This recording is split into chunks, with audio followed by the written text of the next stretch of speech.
Who were Michael Jordan's true rivals?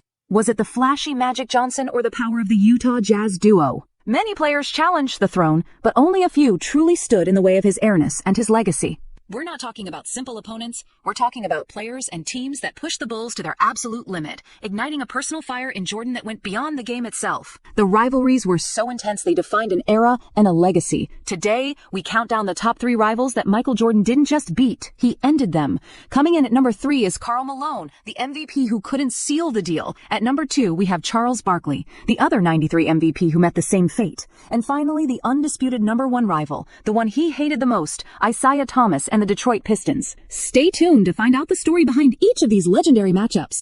Part 1. The Maloney in the mailman's MVP number 3 on our list, Karl Malone, was a force of nature.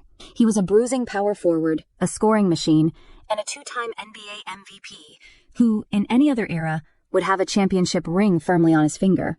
The rivalry between Malone and Jordan wasn't born out of animosity or dirty play like with others, but rather from a pure, unadulterated clash of greatness. It was a heavyweight battle for league supremacy, with each player at the peak of their powers. Malone's Utah Jazz were a perfect foil for Jordan's Bulls, a team built on selfless play, a potent pick-and-roll with John Stockton, and a relentless defensive intensity that could suffocate any offense. They were the methodical, well-oiled machine going up against the artistic, unstoppable genius. The climax of this rivalry came in the 1997 NBA Finals. This was the year Malone had a legitimate case for being the best player in the world. He had just snatched the MVP award from Jordan, and many felt it was his time. He was at the top of his game, leading the Jazz to a league-best 64 wins. This was the storyline everyone wanted to see, the MVP versus the 6-time champion. But Jordan, as always, took the perceived slight personally. He saw Malone's MVP as a challenge, and he was ready to answer. The series was a brutal back-and-forth affair, but it was defined by one moment that forever cemented Jordan's dominance over Malone. In Game 1, with the game tied and seconds ticking away, Malone stood at the free-throw line with a chance to give the Jazz the lead. Just before he took his first shot, Scottie Pippen famously whispered, "The mailman doesn't deliver on Sundays." Malone missed both free throws. Jordan went on to hit the game winner, and the tone for the entire series was set. The Bulls eventually won the series in 6 games, with Jordan sealing the deal in the iconic flu game. But the rivalry didn't end there. It was renewed the very next year in the 1998 Finals, a series that would become Jordan's last dance with the Bulls. The Jazz were once again a dominant force, and once again Jordan had to face his primary rival on the game's biggest stage. It was a mirror image of the year before, with the series coming down to a pivotal Game 6. And in that moment, with the Bulls down by 1, Jordan created his most legendary highlight, stealing the ball from Malone and sinking the championship-winning jumper. In that one play, Jordan not only secured his 6th and final ring, but he also put a definitive end to Malone's title hopes.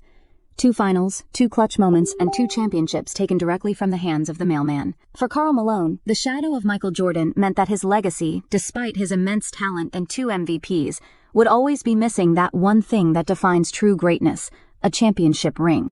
Part 2. The round mound of rebounds failed guarantee coming in at number 2 is Charles Barkley, a player whose larger-than-life personality was matched only by his ferocious on-court game. A former teammate and close friend of Jordan, their rivalry was more a collision of titans than a simple dislike. Barkley, the round mound of rebound, was an unstoppable force of nature, a power forward who could dominate the boards and score from anywhere. He was the reigning MVP coming into the 1993 Finals, leading the Phoenix Suns to a league-best 62-20 record. He was at the peak of his career and had all the momentum in the world. Everyone, including Barkley himself, believed this was his year to finally win a championship. He famously told the media, "I guarantee we're gonna win." This was a direct shot at Jordan, a challenge that His Airness would never ignore. The 1993 Finals was a spectacle of 2 friends battling for ultimate bragging rights.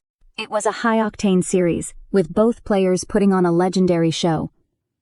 Barkley, with his bruising drives and relentless rebounding, was a handful for the Bulls. But Jordan was in a league of his own. In a single-minded quest to prove he was still the undisputed best, Jordan averaged an NBA Finals record, 41 points per game in the series. He was a scoring machine, torching the Suns from every angle. In Game 4, Jordan delivered a performance for the ages, scoring 55 points and reminding everyone why he was the league's most feared player. He made Barkley's MVP year feel like a footnote. The Suns, despite their best efforts, simply couldn't keep up with Jordan's relentless assault. The series culminated in a dramatic Game 6, with the Suns leading by 2 points and just seconds left on the clock. All eyes were on Charles Barkley and the Phoenix team. But it was John Paxson who hit the championship-clinching three-pointer, a shot set up by a pass from Jordan himself, who drew the double team. That shot not only secured the Bulls' first three-peat, but also shattered Barkley's championship dreams. In that single moment, Barkley's bold guarantee came crashing down. He had faced his friend, his rival, and the best player in the world, and he came up short.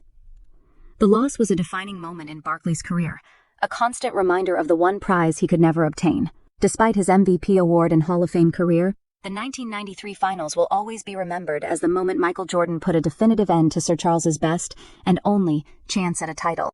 Part 3, The Bad Boys and the Birth of a Dynasty. The number one rival, the one Jordan himself admits he still has a deep-seated hatred for, is none other than Isaiah Thomas and the Detroit Pistons. This was not a rivalry built on friendly competition.